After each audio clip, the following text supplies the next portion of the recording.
Our journey today begins in Edo, Japan. Here, on a snowy night in the winter of 1703, a group of men move as one towards the mansion of Kira Yoshinaka.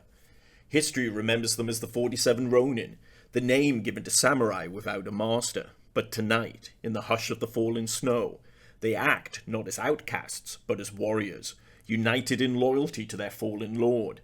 And how they have waited for this night. For nearly 2 years they have scattered across Japan, living in disguise, enduring hardship, and deliberately abandoning the ways of their code, while at the same time waiting with unwavering patience. Now they gather to fulfill the vow they all swore in 1701, to strike with deadly force in order to restore their clan's honour. Each man knows the cost of this night. Their blades may bring justice, but their fate is certain. By striking down their enemy, they also condemn themselves to death. Yet in that sacrifice, they will etch their names forever into Japanese legend. All of the 47 men gathered tonight were once samurai, a warrior of Japan's feudal age. To be a samurai was not an occupation, it was an identity, a birthright, a destiny, and a duty. A boy born to a samurai family had no choice but to take up the path of the warrior. From childhood he was raised apart from ordinary life, trained in swordsmanship, archery, martial arts, and strategy. More than that, he was taught discipline, self-control, and above all, loyalty. All samurai gave service to their lord, their daimyo. But this meant more than serving a single man. It meant upholding a household, a family name, and being part of the collective honor associated with its crest. This created an unbreakable bond that tied samurai to their masters. And so, even though these 47 warriors had been stripped from their status and cast adrift prior to our night in question, they did not forget who they were, nor whom they served. Their lives had been shattered 2 years earlier, the day their daimyo, Asano Naganori of Ako, met his fate. They were convinced that on that day, an act of great dishonor had befallen their clan. This could not be tolerated, and every man of the 47 hungered to set it right. And so, let us journey back 2 years to the mighty Edo Castle and the cause of their righteous anger. To fully understand the Night of Vengeance, we must firstly step back and understand how Japan was governed in 1701. At this time, Japan had an emperor who sat in Kyoto. The Japanese believed him to be descended from the gods, and he was worthy of great respect and veneration. But when it came to the actual running of the country, true political power lay with the Shogun, the military ruler who governed Japan in the emperor's name. Indeed, in 1701, a shogun had been ruling over Japan for nearly a century, as the system was founded in 1603. The shogun sat at the head of the government called the shogunate, which was responsible for commanding the armies, controlling the wealthiest lands, and overseeing the laws of the realm. The shogun and his government were based in Edo, modern-day Tokyo, and this is why the period of 1603 to 1868, the time when Japan was ruled by a shogun, is often called the Edo period. Beneath the shogun were the daimyo, great lords who controlled their own domains with private armies of samurai. The shogunate took the most fertile and strategic land in Japan for itself, but the rest was divided amongst the daimyo. In return for being made a lord of an area, every daimyo had to give absolute loyalty to the shogun. But to further ensure this would be the case, the shogunate imposed the system of sankin kotai, which in English translates to alternative attendance. This system meant that every daimyo was required to spend every other year in Edo. Furthermore, although they could return back to their province, they were required, by the law, to leave their wives and children in Edo. This enforced biannual year in Edo was also very expensive. Daimyo couldn't travel alone. They would need bodyguards and servants in their entourage, all of whom would need housing for the duration of their stay. And the fact there were around 250 daimyo in Japan, and the most powerful amongst them brought larger entourages, kept accommodation prices in Edo excessively high. As such, it was felt that the system of sankin kotai would prevent any daimyo from rebelling, as they were all obliged to put a large share of their wealth, as well as their family, in Edo.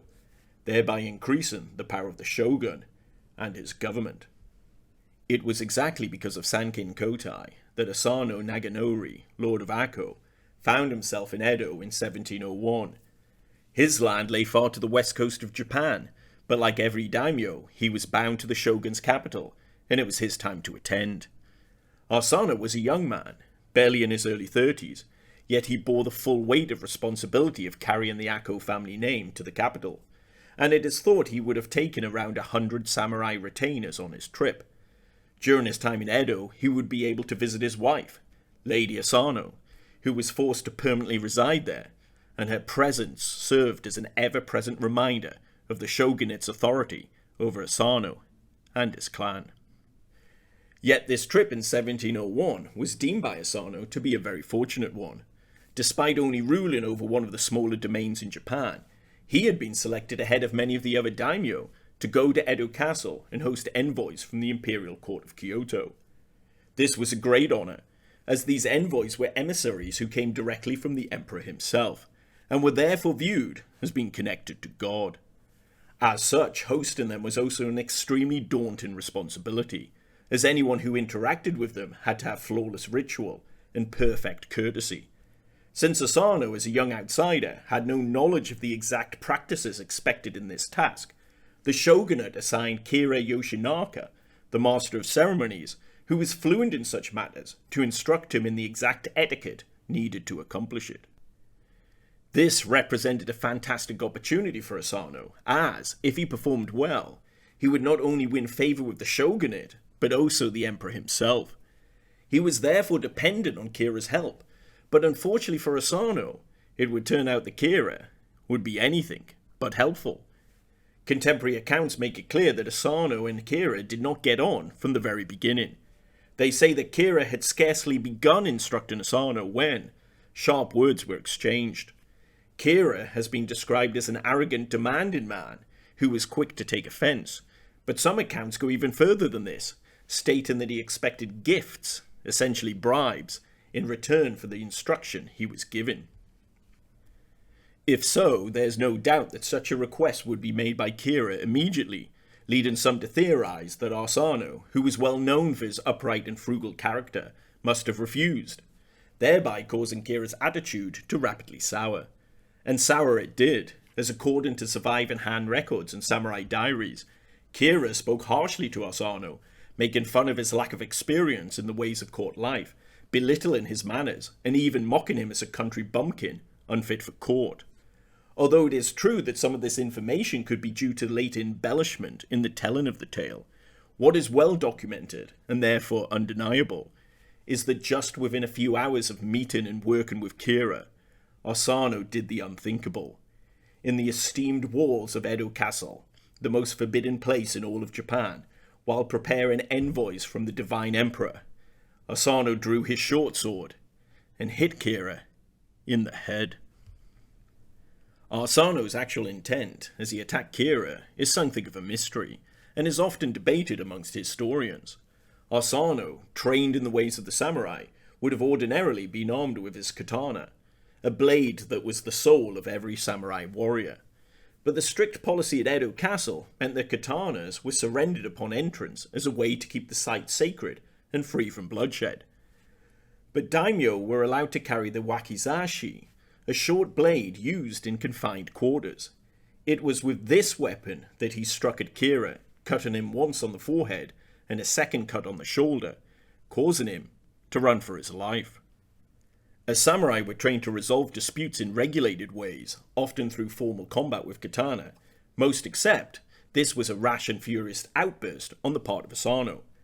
This remarkable action once again fuels the idea of the harsh treatment Kira must have given Asano, a man who practiced the Bushido discipline of self-control, and yet had been so overwhelmed that he let his emotions and his anger get the better of him.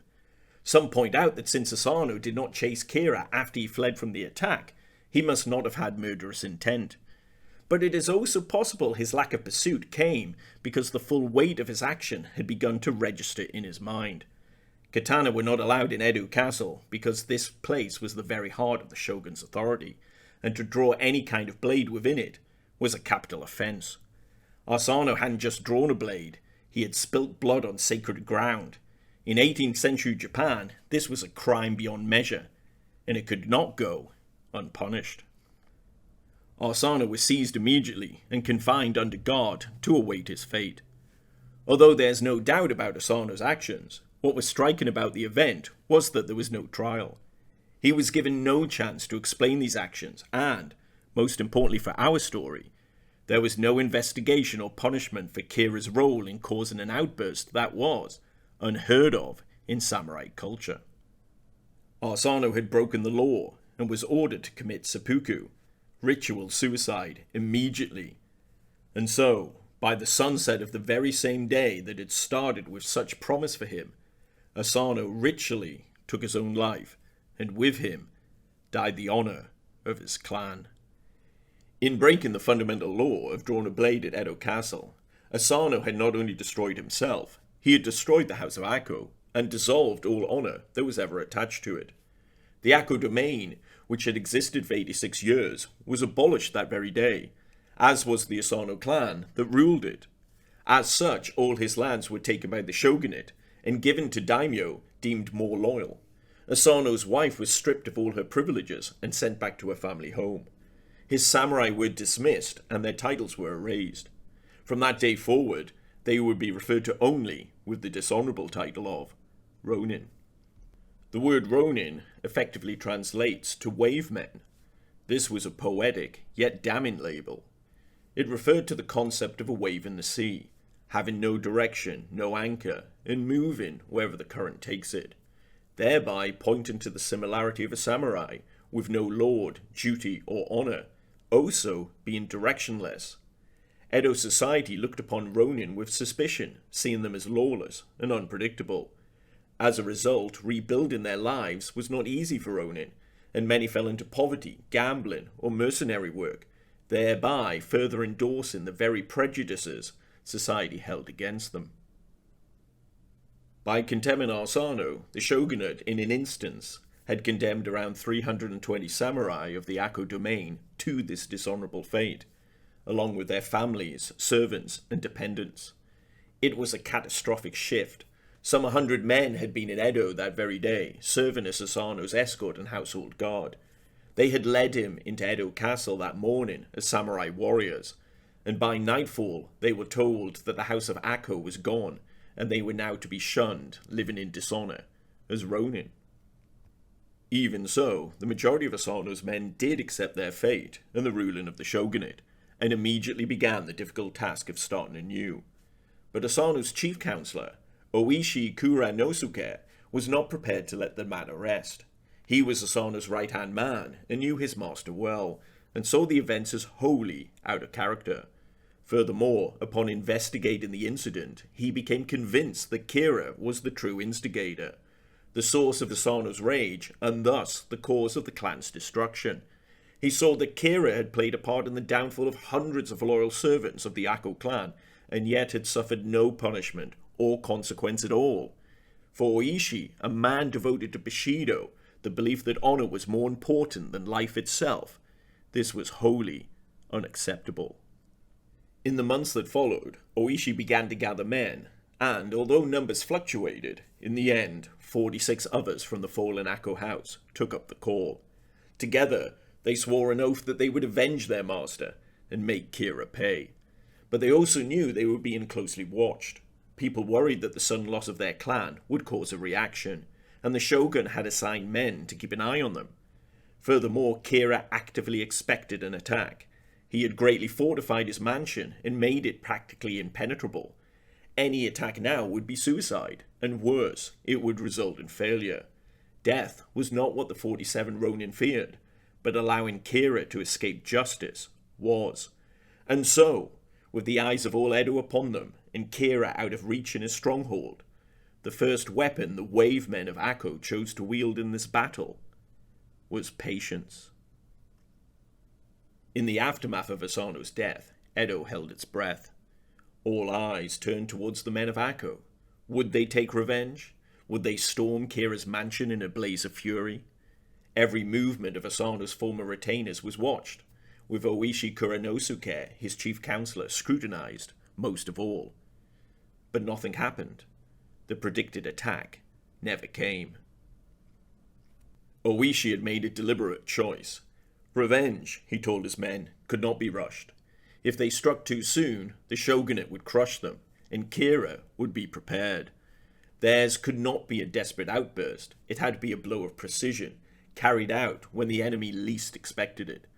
But the current situation in Edo gave no prospect for success, and so Oishi ordered the Ronin to scatter. They were to vanish into the world and let suspicion fade, but never to take their eyes off their target. They were to embrace the role of wavemen, and like waves within an ocean, they should be indistinguishable from everyone else, sinking into the sea, becoming part of the background. But at some point in the future, they would reconvene and release a tidal wave of fury. Some of the Ronin slipped into other provinces, taking up lives as farmers, merchants, and artisans. A few donned the robes of Buddhist monks, allowing them to wander anywhere freely, and some of them actually remained in Edo, working as merchants and labourers, so that they could all quietly keep watch on Kira's mansion. For example, Kataoka disguised himself as a seller of firewood and charcoal, and circled Kira's estate under the guise of trade.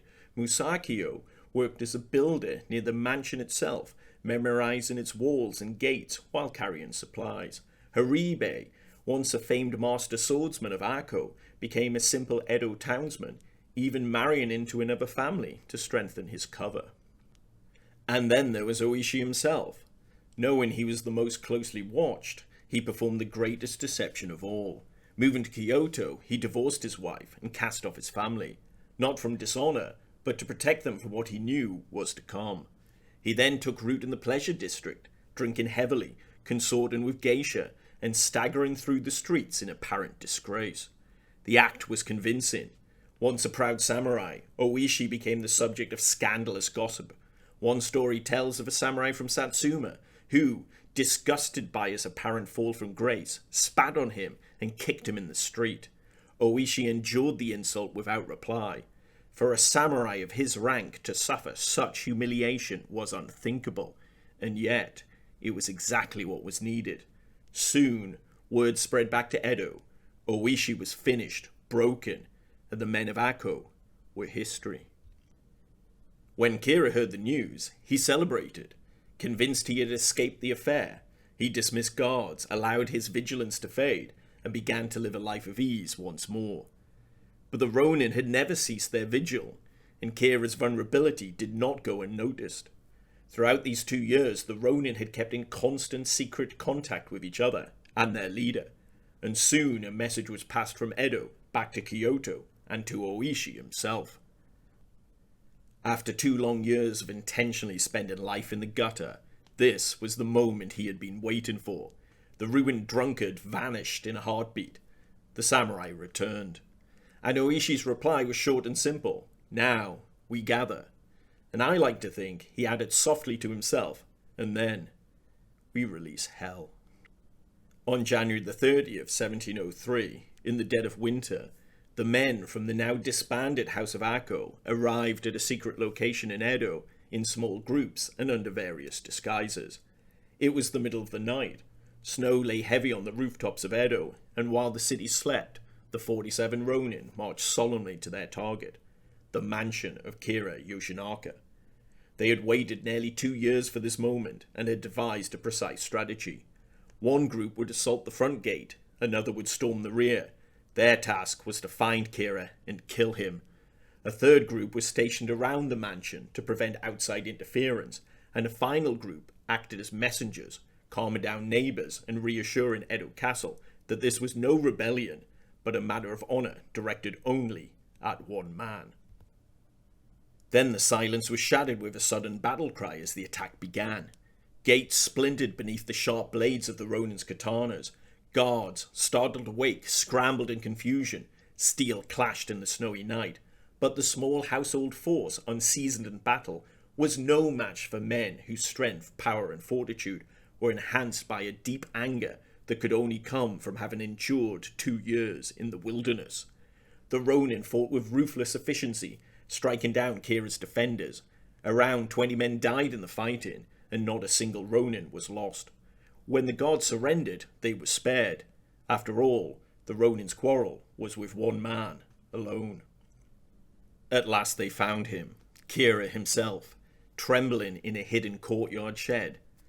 Dragged into the cold, he was offered by Oishi the same choice that had faced Lord Asano, seppuku, death by his own hand, the end befitting of a man of honour. But, whether through fear, shame, or weakness, Kira faltered. And so, Oishi raised high the wakizashi, the very weapon that had cut Kira 2 years before, and the very blade Asano had used to end his own life. A single flash of steel lit up the dark night. Kira fell silent. Vengeance was complete.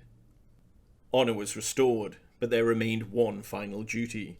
With solemn care, Oishi washed Kira's head, wrapped it, and gathered his men. Together, the 47 set off to Sengankuji, the temple where their master lay buried. There, before his grave, they laid their vengeance at his feet. After laying Kira's head at the foot of Lord Asano's grave, the Rōnin remained at Sengankuji throughout the night. They prayed in silence, burned incense, and poured ladles of water over their master's grave, a gesture of purification. Their duty was complete. Justice had been served. They had known from the moment they began their plan that they would have to pay the consequences of their actions. But there was no fear. To die for their lord was not punishment, it was fulfillment. At dawn, the 47 gathered their arms and set off towards their final destination, the residence of Matsudaira Sadanobu, a powerful daimyo of Edo. There, they placed themselves into his custody to be held until the shogun's judgment. Along the way, Edo stirred. Word of the deed had spread like wildfire. Crowds formed along the roadside, and instead of jeers, the men were met with bowed heads, murmurs of respect, and even tears. Witnesses recorded that merchants pressed food and drink into their hands, while others stood silently, awed at the sight of samurai who had upheld their code with unflinching devotion. The shogun consulted his council for days. He faced a dilemma. By law, the Ronin were criminals. They had broken the peace, taken life without authority, and should be executed as common murderers. Yet their deed struck at the very heart of Bushido. Absolute loyalty, patience, resolve, and fearless sacrifice. Some even argued they must be pardoned, for they had acted honourably at all times. Others warned that mercy would make a mockery of the law itself. At last, a compromise was declared. They would be punished, but not as criminals, as samurai. Rather than execution at the hands of the state, they would each be ordered to take their own life by seppuku. In this way, they would die with honour, and their story would be sealed as one of the most extraordinary acts of loyalty in Japanese history. No longer wave men, adrift and masterless, they had proved themselves to be anchored to their lord all along. In reclaiming his honour, they also had reclaimed their own. And so, on February the 4th, 1703, the story of the 47 Ronin came to an end. Their bodies were taken to the Sengankuji temple and buried beside their master, where they remain to this day. The tale of the 47 Ronin has endured for over 3 centuries as Japan's ultimate story of loyalty and sacrifice. Retold in countless plays, woodblock prints, novels, and films, it was celebrated for generations as the highest example of Bushido, the samurai code of honor. Yet its moral complexities still provoke scholarly debate. Were they righteous heroes or lawbreakers who threatened the shogun's peace? Perhaps they were both, but whatever the answer, nothing can silence the admiration their deed inspired. To this day, pilgrims visit Sengankuji to lay incense at their graves and observe the Ronin resting beside their master. In memory and in legend, they remain eternal guardians of the old way, men who truly embodied the principle of death before dishonour. And what of you, traveller? Do you see them as loyal heroes deserving of veneration, or fanatics bound to a code that drove them to defy the law and wastefully surrender their lives? This certainly was a different time. But perhaps, if you visit the Sengankuji temple and light an incense beside their graves, Bow your head and watch the smoke rising. You may glimpse for a moment an echo from the past. There, between the curls of smoke, the 47 men standing proudly beside their master Asano, their honor reclaimed. Can you picture them? Or was it nothing at all? Just a trick of the light. Just a whisper in time.